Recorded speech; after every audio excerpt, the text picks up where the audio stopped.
Hello, welcome to my presentation on War of the Romantics.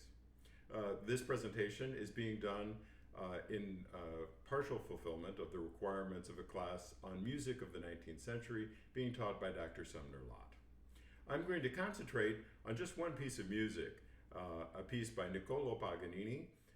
It's the Terzetto Concertante for viola, cello, and guitar. It was written and first performed in 1833. At this point in Paganini's career, he was sort of falling on hard times. People loved hearing Paganini for the first time. He was amazing. But people didn't necessarily want to go in for that second concert. When he first arrived in London in 1831, he could charge as much as the equivalent of 2.5 ounces of gold for a single ticket. If he'd been paid in gold at the end of the night, he might take home as much as 20 kilograms of gold. Imagine one of those big heavy weights in a gym, and imagine getting that in gold for a single performance.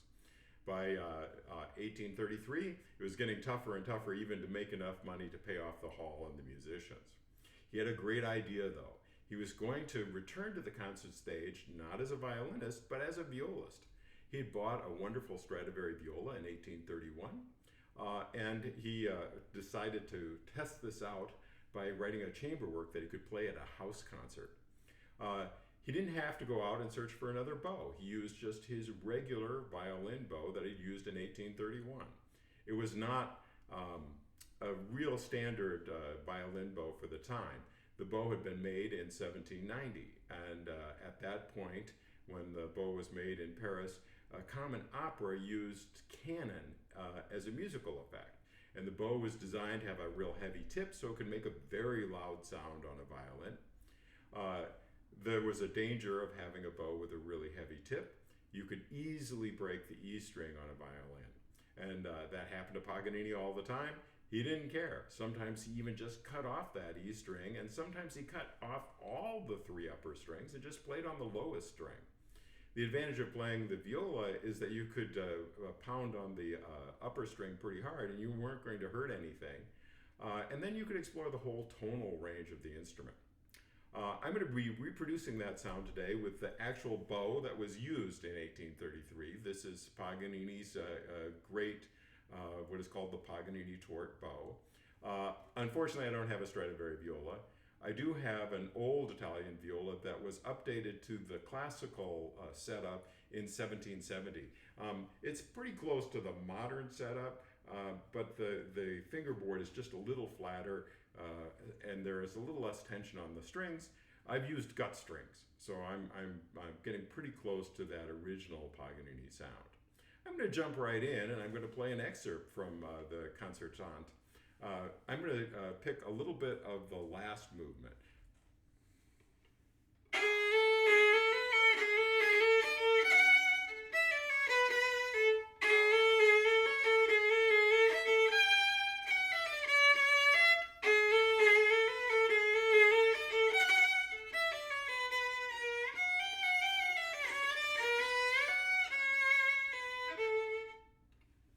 If that sounds a little bit like a waltz, it's because it is.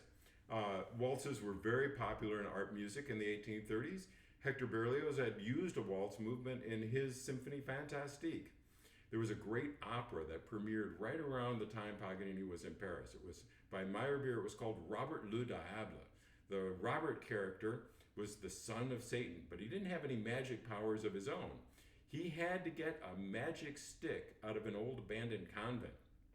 As he's chasing after the stick, he himself gets chased after by a bunch of ghost nuns who come up out of their graves and start dancing a complicated waltz, and they're all wearing white tutus. It was the first time there were a whole bunch of ballerinas on stage all wearing white tutus.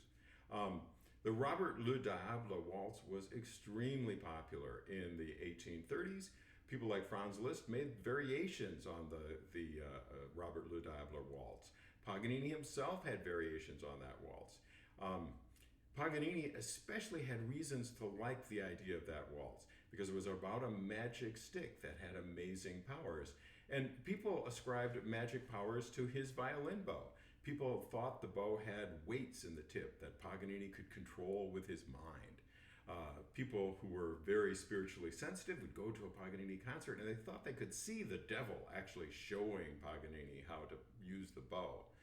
Paganini didn't entirely like these stories, but he still liked the idea of capitalizing on them anyway. So he was a natural to put in a waltz movement. I'm going to switch over now to the first movement, and I'm going to play the primary theme.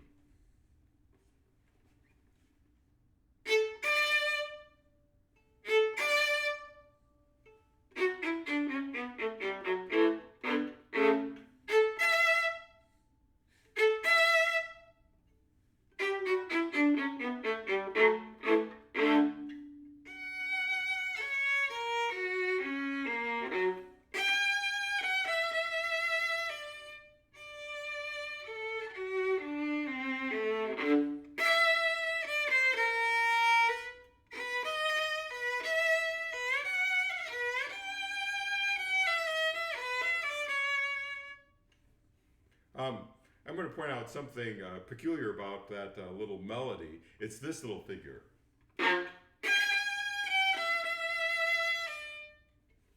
This was not necessarily a move that was safe on the violin. When you came up for that high note, you were very likely to break the E string. Paganini didn't have that problem on the viola, so he knew he could write something like that. And if you go back to viola concertos of the 18th century, that was also a very typical gesture for viola concertos. I'm going to go on to another theme. This is the closing theme of the first movement of the Terzetto Concertante.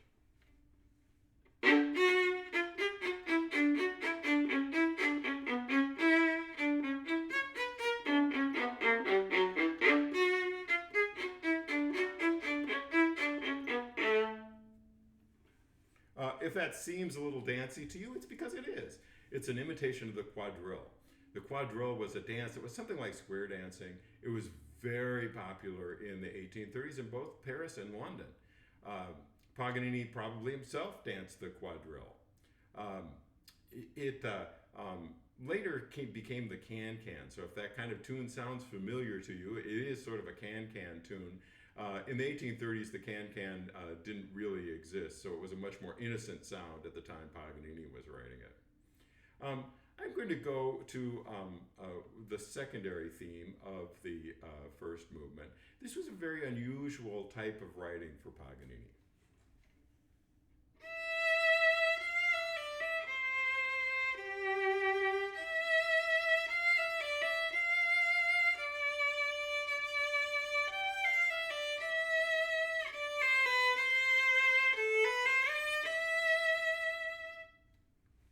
It's just a very simple melody played on the A string of the viola. There's nothing fancy about it at all. But that sort of simple melody played on the A string was also a feature of late 18th century viola concertos. And you could safely plan on having an A string to play it on. The critics loved the Terzetto Concertante. It was his last critical success. When they wrote in the papers like the Morning Post, they said, "This was a fabulous concert. It was great to hear Felix Mendelssohn playing the piano." Yes, at the premiere, the guitar part was played on the piano by Felix Mendelssohn. But the real star of the show was Paganini, who was writing tastefully for an instrument. People had never heard that. They didn't have an idea that Paganini could do that. It was a tremendous critical success for Paganini. Paganini wrote to his friend Luigi Germi back in Italy, and he said, "Well, I'm here in London. Everybody here is against me. They're all conspiring to make me suffer, but I put them in their place with my canon." He used the term il mio canone violino. He was probably referring to this particular setup, this particular bow, and his Stradivari viola with the gut strings.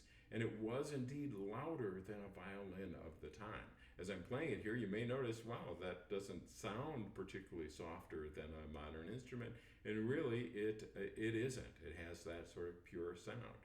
It was even more pure the way Paganini played it. Now, I've been playing all these excerpts with a continuous vibrato. My hand is sort of moving fast, sort of blur the pitch of a note. Paganini didn't do that. He could actually play in tune, and he didn't. So if we listen to that secondary melody, it might have sounded a little bit more like this as Paganini played it.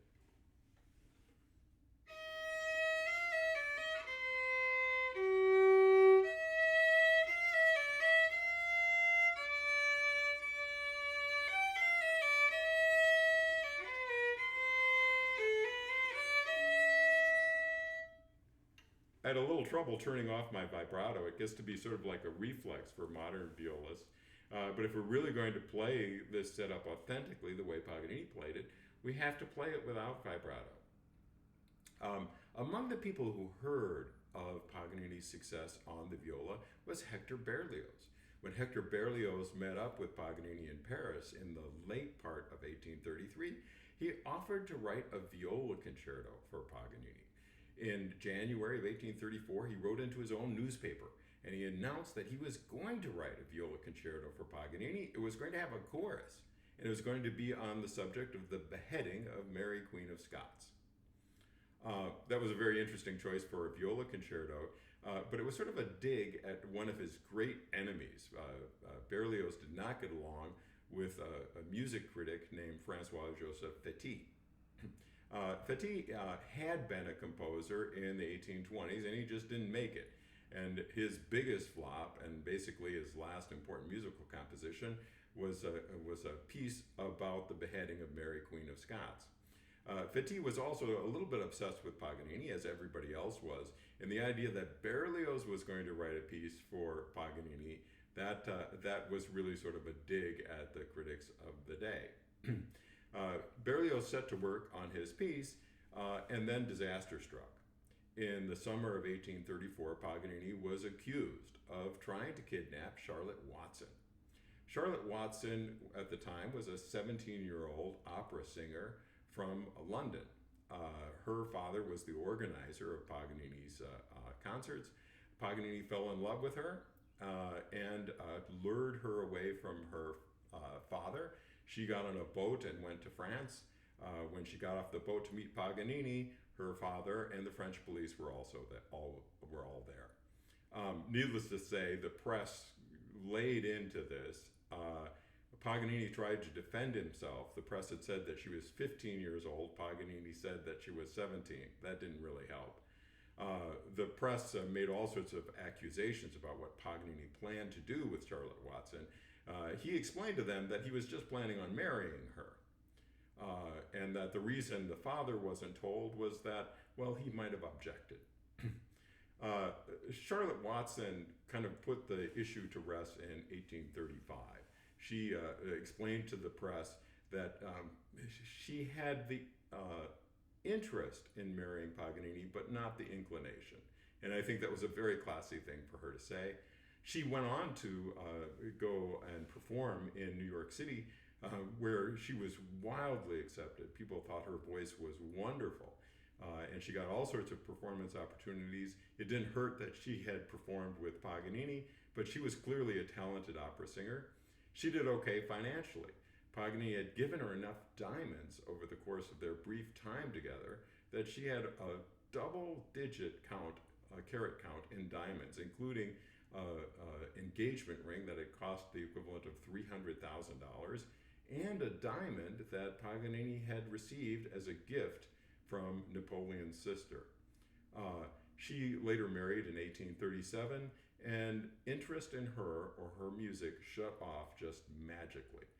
So I have no idea what happened to her after 1837, and that was more or less a phenomenon for women performers and composers in the 19th century. The minute they got married, nobody cared. But going on to this story, Hector Berlioz knew that this was going to be much more interesting a story for his viola concerto than the story of the beheading of Mary, Queen of Scots. So he changed it around. He decided he was going to make it about an innocent wanderer in Italy, his Harold in Italy. In the last movement of that, Harold, the Herald in Italy, is about to get kidnapped by a bandit. That's a perfect parallel with what Paganini had tried to do with Charlotte Watson. In Harold in Italy, there's an innocence theme, and this occurs at the time that the innocent wanderer is about to get kidnapped. And I'm going to play a little bit of that theme. We can think of it as the innocence theme of Charlotte Watson.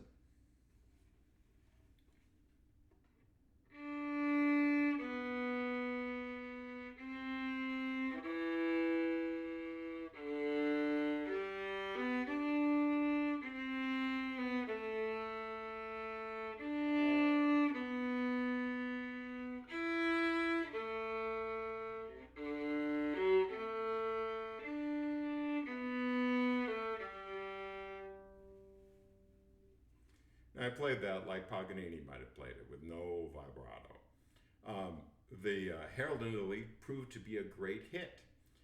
Violinists had trouble getting work after the time of Paganini, but they loved playing Berlioz's Harold in Italy.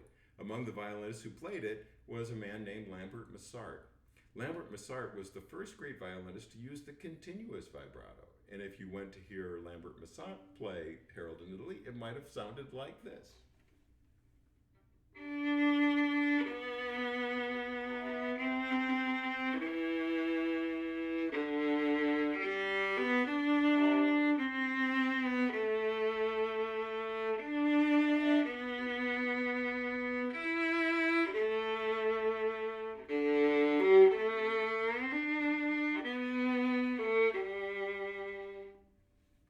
It's much better that way. Harold in Italy was such a big hit that Paganini himself went to hear it in 1838. At the end of the concert, Paganini ran up onto the stage, went down on one knee, and told Berlioz that he was the greatest composer ever. A few days later, he sent his son around to Berlioz's apartment. His son Achille was 13 at the time and a great fan of Berlioz's music. He delivered a letter from Paganini. The letter said, "Beethoven's now dead, you're the great composer. To show my appreciation, you can show this letter to my banker, Rothschild, and he'll give you 20,000 francs. 20,000 francs in 1838 was the equivalent of about $500,000 today. It was a huge amount of money for anybody to get from anybody, especially from somebody who was known for being a miser like Niccolò Paganini. The event was so important that it was recreated in Paris at the Conservatory. An author named Charles Dickens got a hold of the story, and Paganini may have been the model for Ebenezer Scrooge, the miser who suddenly gets the spirit of Christmas and becomes a generous person. If you want to hear more about the Terzetto Concertante, I'll be playing it with Alice Johnson on April 4th at 8 p.m. in Florence Koplik Hall. I'm going to be using the original Paganini Tort, and I'll be using my modern viola to match her sound better. It's part of her requirements to do chamber music as a guitarist.